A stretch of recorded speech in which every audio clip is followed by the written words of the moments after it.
지나간 한 주간을 잘 지내셨습니까? 라고 인사를 못 드리겠습니다. 워낙 국내외적으로 엄청난 사건의 아주 소용돌이 속에 우리가 버텼는데 어떤 느낌 들이십니까? 지금 한국의 신문 사설들은 이제 박 대통령이 하야를 해야 되고 내각 구성을 해서 통치해야 되지 않느냐, 공통된 의견입니다. 미국은 미국대로 대선을 며칠 앞둔 상황인데 만신창이가 됐습니다. 이런저런 상황 속에서 과연 저와 여러분들은 어떻게 살아가야 하는가? 크리스천들과 이 땅의 교회들은 이 역사적 소용돌이에서 어떻게 반응을 해야 되는가? 굉장히 중요한 시점입니다. 사실 그럼에도 불구하고 여러분들이 지금 하나님의 구원의 은혜를 잊지 않고 또 우리 하나님과의 친밀한 관계 속에서 겸손하고 거룩한 삶 살기를 기뻐하고 그걸 갈망하고 또 예배 장소에 나오지 않았습니까? 하나님께서 얼마나 기쁘시겠습니까? 사실 세상이요, 하나님을 두려워하지 않고 자기 욕심대로 살면 결국은 하나님을 잊고 떠나서 멸망의 길로 가지 않습니까? 자, 이유가 없습니다. 알건 모르건, 하나님을 알건 모르건 어떤 핑계와 이유가 있건 없건 간에 우리를 도우시고 역사를 주관하시는 하나님의 다스림을 받을 수밖에 없는데요, 저와 여러분이 오늘 읽은 이 호세아서 13장 어쩌면 이렇게 자로 잰 듯이 오늘 이 역사에 정확하게 맞습니까? 오늘 특별하게 저와 여러분은 예배 중간에 종교개혁에 관한 한 기도문을 함께 읽었습니다. 읽으면서 기도를 드린 거죠. 1517년 10월입니다. 그것도 30일, 정확하게 오늘이죠. 바로 종교개혁의 깃발을 높이 들은 날인데요. 그 배경이 뭐냐면 성 베드로 성당을 건축하려고 어마어마한 플랜을, 그 당시만 해도 금액이 상상을 초월하는 그런 비용이 들어가는 성당을 설계를 한 겁니다. 그리고 필요한 자금을 모으는데 당시 국교죠. 지금 캐톨릭입니다. 돈을 끌어모으다 방법이 없으니까 그 유명한 면죄부를 파는 겁니다. 이 책을 사면 죄를 탕감받는다. 그래서 면죄해주는 증서를 팔고 강제적으로 돈을 받은 것이죠. 그 일행들이 어디까지 갔냐면 도미니칸 수도사 테첼이 면죄부를 팔려고 독일까지 간 거예요. 거기서 독일서 루터와 마주쳤습니다. 바로 루터가 그 사건을 통해서 95개 조항을 그 베텐베르크 성당에 갖다 붙이잖아요. 개혁을 시작한 거죠. 자, 여기서 이제 저와 여러분이 하나 분명히 하고 넘어갈 거 있습니다. 여러분, 왜 혁명이라고 하지 않고 혁명에 가까운데 개혁이라고 했을까요? 혁명은 뭐고 개혁은 뭘까요? 지금 한국이 그런 상황인데 혁명과 개혁 조금은 우리가 한번 정리하고 넘어가야 하는데, 이 혁명이라는 것은요, 다른 사람을 고쳐서 이루는 것이 혁명입니다. 개혁은요, 자신입니다. 바로 루터가 이 개혁이라고, 종교 개혁이라고 이름 붙이는 것은 자기부터 개혁을 하겠다 이 말인 거죠. 개혁의 실제적 중심에 자기를 먼저 둔 겁니다. 바로 이건데요, 이것은 역사를 통해서 완전하게 증명된 진리거든요. 가령 이런 겁니다. 성경에 어떻게 개혁을 하냐면, 여러분 잘 아시는 이삭 케이스를 한번 드릴게요. 이삭이 누구의 아들이다? 저도 말 안 하겠습니다. 이삭이 아버지의 도움으로 많은 우물을 가지고 있었습니다. 그런데 그가 블레셋 땅에서 살았잖아요. 그때 블레셋인들이 쳐들어와서 아버지 아브라함이 파놓은 우물들을 다 덮어버렸어요. 돌로 막 던져서 막아버렸어요. 그때 이삭은 어찌합니까? 돌을 꺼내고 흙을 파내서 우물을 다시 한번 회복을 시킵니다. 그런데 이 블레셋 사람들이 그걸로 멈추냐? 그렇지 않지요. 어떻게 합니까? 계속 막아요. 그때 이삭은 어떻게 대처했죠? 폰에다가 물이 나오지 않으면 포기합니다. 그리고 다시 가서 샘물을 파죠. 이게 무슨 뜻이냐면 개혁을 할 때 전통을 지켜라. 그리고 그 속에서 샘을 얻지 못할 때는 다른 우물을 파라. 이런 어떤 뉘앙스로 지금 말씀을 전해드린 겁니다. 그러니까 시대를 보면서 우리가 어떻게 개혁을 해야 될 것이냐, 이걸 지금 말씀드리는 거 있는 겁니다. 버릴 것이 있고 유지할 것이 있어요. 취사 선택하는 지혜가 필요한데 하나님이 그 지혜를 이 말씀에 담아 놓은 거예요. 다시 말씀드립니다. 사고의 개혁이 있어야 그때부터 새로워질 수가 있는 거죠. 그러니까 인간의 고정관념 말고 하나님의 관점, 하나님의 시각이 필요하다고 지금 말씀드렸는데요.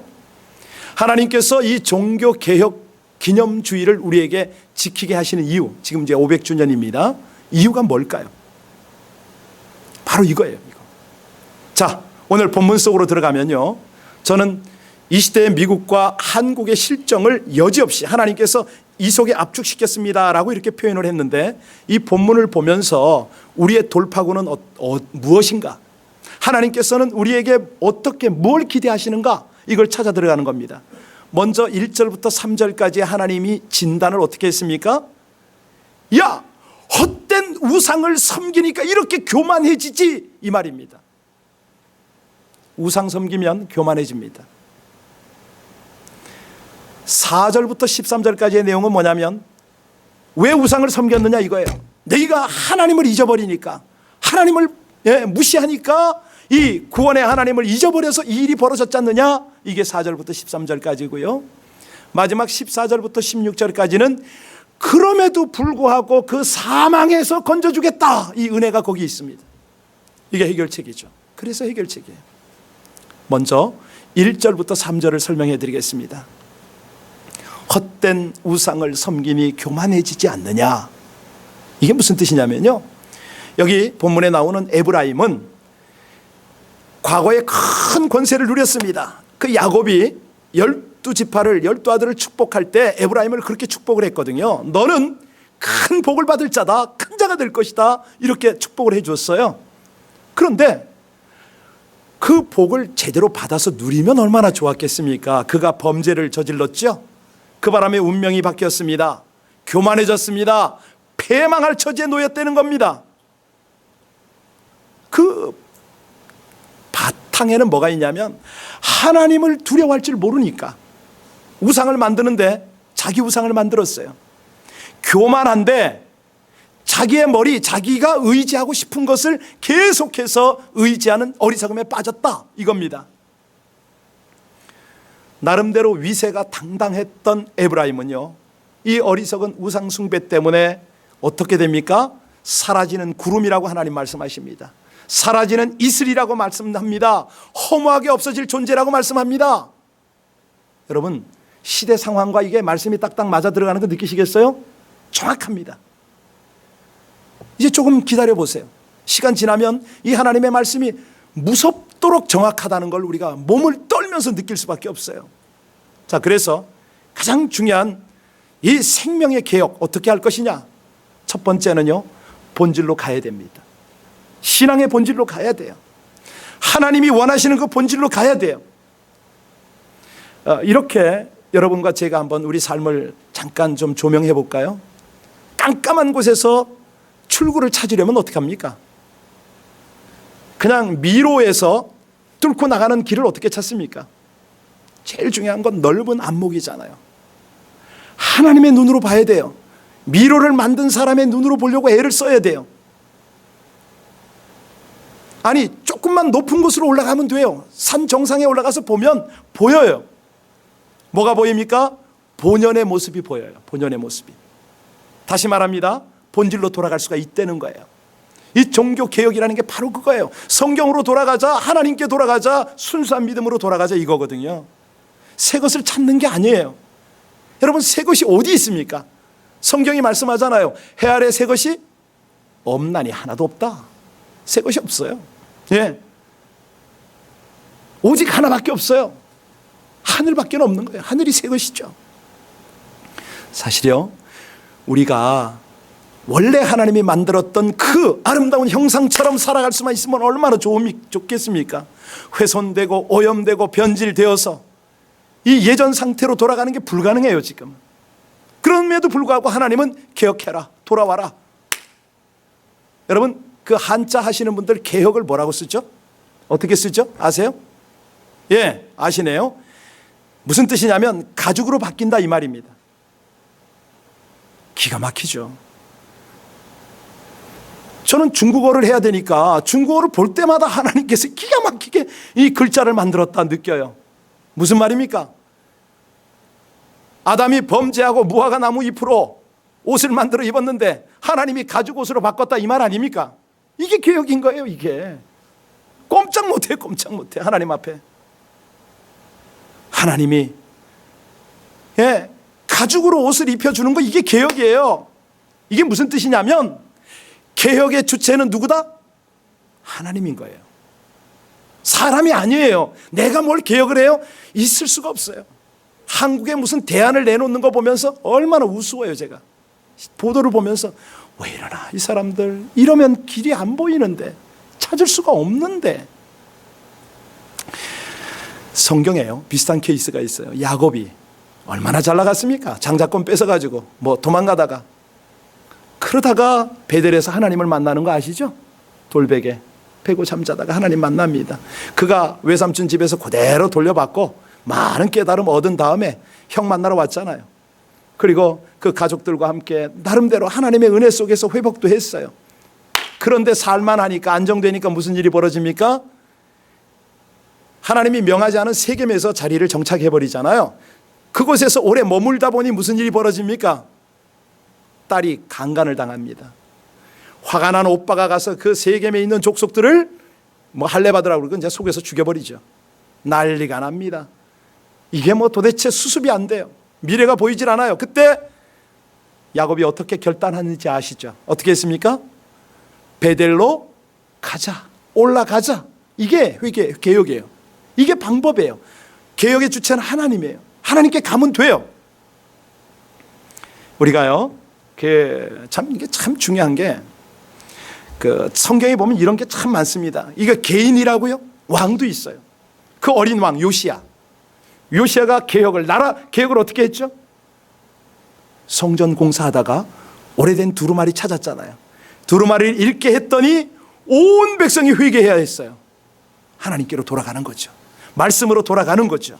아세라와 바알과 일월성신 숭배하는 거 다 타파해버리고 온 나라 전체가 하나님 앞에 돌아가는 개혁을 했어요. 근데 이제 중요한 건 뭐냐면, 개혁하니까 이게 국가가 개혁을 한다고 생각하는데 아니에요. 미국의 그 유명한 부흥사 찰스 피니 같은 사람은 그렇게 말을 했어요. 한 사람이 개혁을 해야 된다는 거죠. 한 사람이 회개하고 예수 믿는 것도 중요하나, 이미 예수를 믿은 사람들이 본래의 위치로 돌아와야 된다, 이렇게 말했어요. 우리가 국가가 아니고요, 세상이 아니고요, 이미 하나님을 아는 사람이 개혁을 해야 이게 개혁이 된다는 거죠. 시대를 보면서 하나님의 메시지를 받는 거예요. 저와 여러분이. 얼마나 지금 강력한 메시지입니까? 힐러리, 트럼프, 박근혜, 이게 강력한 메시지거든요. 우리가 사실은 이 시대적 상황을 읽으면서, 나부터, 우리 가문이, 우리 공동체가 바른 삶을 살아야지, 하나님께로 돌아가야지, 이 세상을 바르게 하기 위해서는 나부터, 우리 교회부터, 믿는 성도부터 돌아가야지. 이게 개혁입니다. 이게 가능한 겁니다. 회개 없이는요, 우리가 먼저 이것을 조정하지 않으면 안 됩니다. 그 히브리어로는 회개가 뭐라고 그럽니까? 티슈바라고 그러거든요. 무슨 말이냐면 세상에서 하나님께로 돌아가는 겁니다. 그럴 때 방법이 있다는 거예요. 회개를 할 때 개인 개혁의 기초가 이제 딱 놓이고, 그러면 바로 가정과 교회 공동체가 회개가 되는 거죠. 따라오는 거는요, 국가입니다. 한마디로 예수 그리스도께 초점 딱 맞추고요, 거기에 우리가 가는 때, 오늘 4절부터 13절까지를 보면 여기에 그런 말씀을 하세요. 하나님께서 뭐라고 그러냐면 내가 너희를 구원하고 내가 이 미국 땅을 청교도 신앙으로 받아서 세웠고 저 한국 땅을 그 짧은 역사 속에서 세계 선교를 감당할 수 있는 기적 같은 부흥을 허락한 그런 나라인데 왜 이 구원의 하나님을 잊냐 이겁니다. 10절 한번 볼까요? 지금 10절 한번 보세요. 똑 이 한국의 상황이에요. 같이 읽겠습니다. 시작. 전에 내가 이르기를 내게 왕과 지도자들을 주소서 하였느니라. 내 모든 성읍에서 너를 구원할 자 곧 내 왕이 이제 어디 있으며 내 재판장들이 어디 있느냐. 그렇죠? 여러분 이 본문을 우리가 찾아 읽기를 했습니까? 뭐 어떻게 했습니까? 아니거든요. 그냥 정해진 그 순서를 따라서 지금 큐티 내용 그대로 지금 우리 읽고 있잖아요. 정확해요. 하나님을 구원자로 인정하지도 않고 하나님의 통치를 받으면서도 왕으로 섬기지 않은 순종하지 않는 그 상황에서는 비극이 시작될 수밖에 없다. 여러분 생명의 개혁을 해야 되는데 생명의 개혁은 어떻게 한다고요? 본질로 가야 된다고 그랬죠. 신앙의 본질로 가야 되는데 그 신앙의 본질이 뭡니까? 하나님이 왕이 되는 게 신앙의 본질 아닙니까? 다시 말씀드립니다. 두 번째 생명의 개혁은 어떻게 이루어지냐면 하나님을 왕으로 모시고 그분이 포도나무라면 그 가지에 붙어 사는 거죠. 그 안에 사는 거죠. 그래서 이 호세아서의 전체 주제의 가장 핵심은 뭐냐면 6장 아닙니까? 돌아오라 돌아가자. 어디로? 여호와께로. 신앙의 본질을 회복하는 거예요. 그분이 우리를 살려주시면 우리가 일으키려니와 돌아가면 산다는 거예요. 개혁하면 산다는 거예요. 다시 말씀드립니다. 내가 깨지고 내가 죽고 내가 변화되는 것, 내가 회개하는 것, 이게 개혁이라는 겁니다. 지난 금요일 날인가요? 제가 이 카드를 받았어요. 이렇게 편지가 왔더라고요. 그래서 예쁘다 이런 생각을 했는데 이 카드의 주인공이 누구냐면 유학을 온 자매예요. 피아노 전공했어요. 우리 반주장 어디 있나요? 여기 와서 석사 과정을 하는 자매였습니다. 피아노 가게에서 아르바이트를 하고. 근데 어느 날 전화가 왔어요. 저 몰에서, 팔가 있는 몰에서 전화가 왔어. 목사님, 여기 웬 자매가 쓰러져 있는데 이거 어떻게 하면 좋습니까?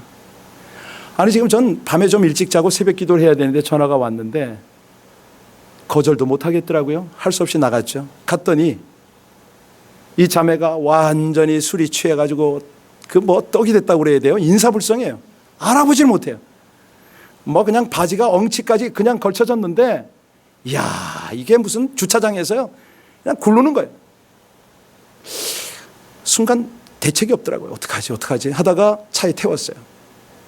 그 다음에 또 이거 뭘 어떻게 할 수가 없잖아요. 할 수 없이 집에까지 데려왔네요. 아시다시피 저희가 뭐 6층 가깝게 되잖아요. 집으로 복도를 끌고 들어가는데 이게 주저앉아서 안 가는 거예요 또.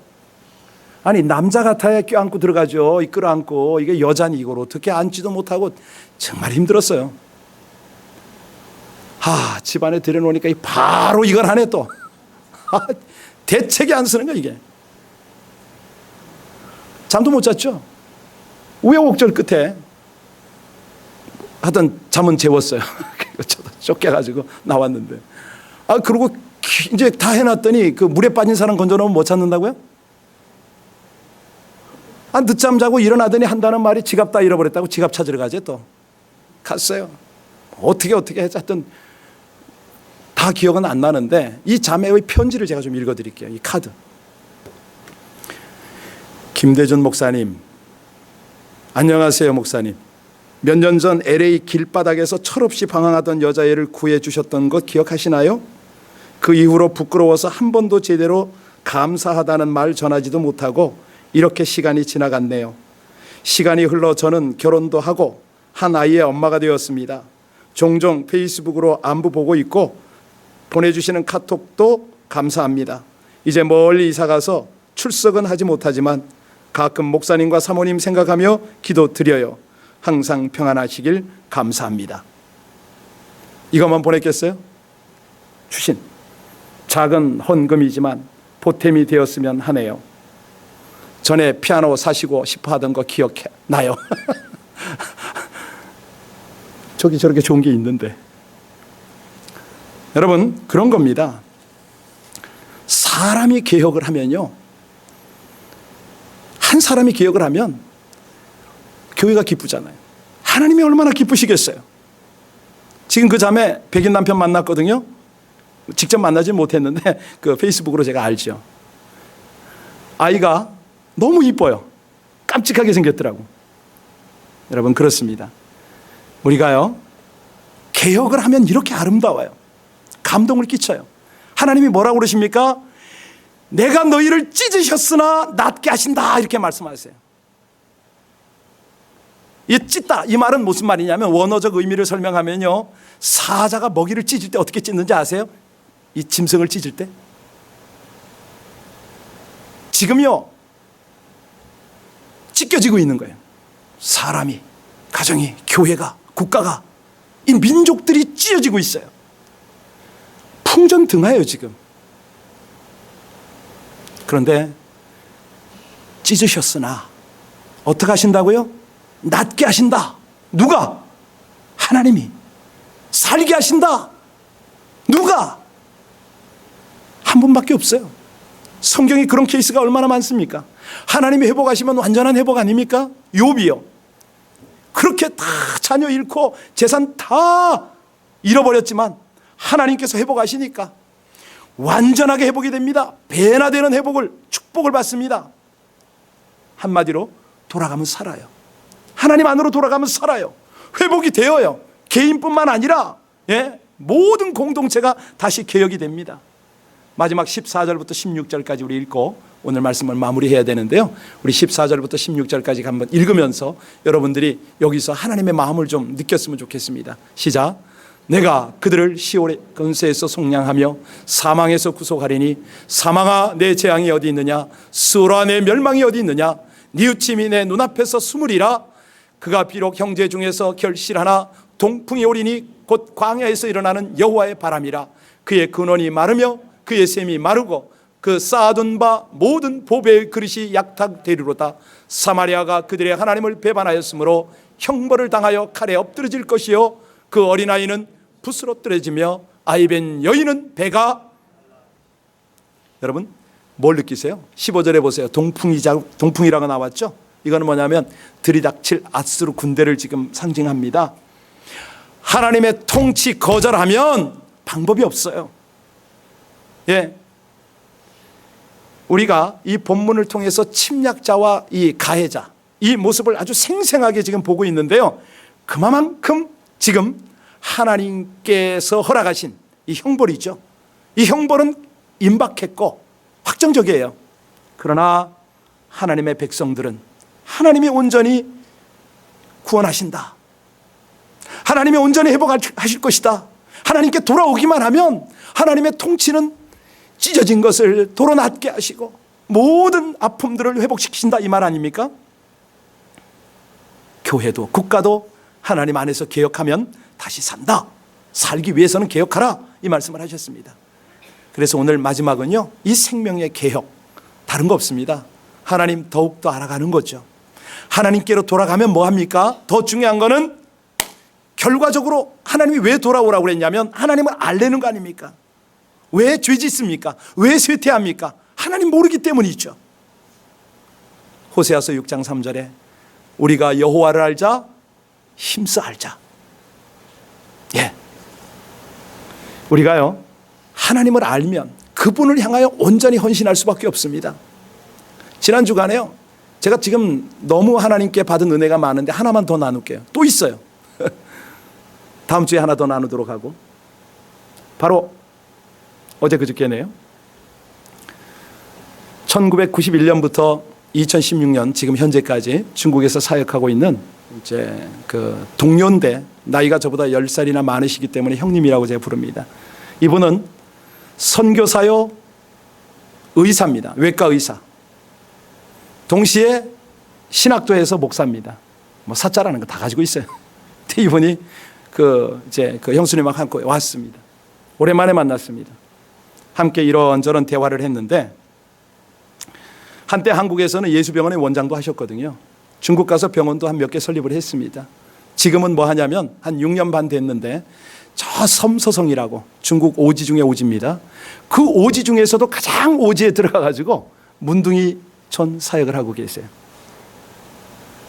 문둥이들 한 80명을 날마다 치료하고 그 부인 사모님은 약사입니다. 그 80명분 밥을 하루 3끼를 다 합니다. 근데 이게 귀한 게 아니고 그 지역에서는 야채를 사러 가려면 한 4km를 나가야 돼요. 차 타고. 시장이 없어요. 근처 마을이 없어요. 고기 한번 먹고 싶어서 고기를 먹으려면 40km를 가야 된다고 그랬어요. 야채 사러 가는 거기는 3일장이고요. 고기 사러 가는데 거기가 마켓이 있는데 40km를 가야 돼요. 저한테 자랑을 하더라고요. 그동안 내가 한 6개월 동안 돈 한 푼 안 썼지. 쓸 데가 없더래요. 나갈 데가 없더래요. 그런저런 얘기를 들으면서 아유 형님 그 교회 와서 그 얘기 좀 해주지. 문둥이촌 그 사역 좀 나눠주지. 그랬더니 야 그게 무슨 자랑거리냐. 교회라는 거 성도라는 건 말씀 들어야지. 내가 어디 가서 혹시 가서 불러서 해달라고 그래도 안 한다. 나 말씀 전한다. 꼭 해야 되면 녹음하지 않는 조건으로 내가 하지. 그 얘기 하시더라고요. 옆에 있던 한 분이 물었어요. 선교사님 그러면 올해 68세거든요. 노후는 어떻게 생각하십니까? 대책이 좀 있으시죠? 이렇게 물었어요. 이분은 그 선교사님이 안타까웠던 거죠. 누가 좀 케어해 줄래나? 이런 마음 때문에. 근데 이 선교사님 뭐라고 그래요? 예, 제 노후도 진짜 확실하다고. 뭐냐면 아버지 집으로 가는 거라고. 바로 하나님께 가는 거래요. 그게 자신의 노후 대책입니다. 그러면서 저한테도 쓴소리 한번 하더라고요. 목사가 돈 밝히지 마. 예, 저보고 그 얘기를 해요. 참 귀한 분 아니에요? 저한테 그런 소리 할 수 있을 정도라면 그분은 자신이 그렇게 산다는 것이죠. 바로 이거 아닙니까? 하나님을 아는 건 그런 거예요. 하나님이 모든 보장이라는 거죠. 그분이 모든 공급이라는 거죠. 인도라는 거죠. 여러분, 여러분에게 질문하겠습니다. 여러분들은 노후 대책이 뭡니까? 월표? 보험? 있으세요? 아니죠. 하나님께 돌아가는 것이죠. 완전하게 돌아가는 것이죠. 그 하나님을 더 알아가는 것이죠. 여러분, 돈이 없어도 대책이 없어도 심지어는 죽음이 와도 두렵질 않아요. 이 하나님을 온전히 알고 믿는 것이 참 개혁이라는 거죠. 온전히 하나님을 영화롭게 하는 게 이게 개혁이에요. 사실 이 예배를 드리는 여러분의 목적은 뭡니까? 하나님과의 관계 회복 아니에요? 한 주일 동안 세상에서 살았으니 이번 주간 이 예배만이라도 하나님의 온전한 친밀한 교제가 그리워서 지금 나온 거 아니에요? 목사 설교 들으러 온 거 아니죠. 목사를 통해서 주시는 하나님의 말씀은 들어야 되겠지만 그 본질은 하나님과의 회복이에요. 그 때문에 오신 거 아닙니까? 심령이 회복이 돼야 됩니다. 여러분의 영혼이 회복이 되어야 돼요. 그러면 육신 따라가고 여러분의 모든 환경이 따라가는 거죠. 오늘 3가지 말씀드렸습니다. 신앙의 본질이 뭐라고 그랬죠? 하나님께 돌아가는 거라고 그랬잖아요. 개혁이 바로 그거라고 말씀드렸습니다. 하나님께 돌아가서는요, 그분께 붙어 있는 겁니다. 붙어 있기만 하면 되나요? 더 깊이 아는 것이죠. 저 지금 오늘 어울리는 찬양이 하나 있어서 그걸 잠깐 메모했는데 지금 잊어버리고 헤매고 있네요. 깨끗한 손 주옵소서. 이게 너무 오늘 어울리더라고. 우리가요, 늘 주님 안에서 이렇게 정결하게 살면 참 좋겠죠. 우리 이 시대를 위해서 하나님이 오늘도 말씀하셨습니다. 헛된 우상 섬기니까 교만해지고 교만해지니까 구원 잃고 모든 거 다 잃지 않냐 이거예요. 사상 누각이지 않냐. 모든 백성들을 혼란에 빠뜨리지 않았느냐. 그런데 그 혼란 속에서 좌충우돌하는 너희는 누구냐 이렇게 말씀하시는 거예요. 너희들은 어떻게 할래? 함께 휩쓸려서 뭐 가타부타 더 뭐 그냥 촛불 시위다 이거 할래? 하나님 하시는 거예요. 오늘 칼럼에 최진실 게이트에 대해서 썼어요. 그건 집에 가서 읽으시고 지금 이 시간은 하나님 안에서 먼저 나를 회복해야 됩니다. 우리 같이 함께 이 찬양 파워포인트 띄워주시고 같이 다시 한번 드리겠습니다.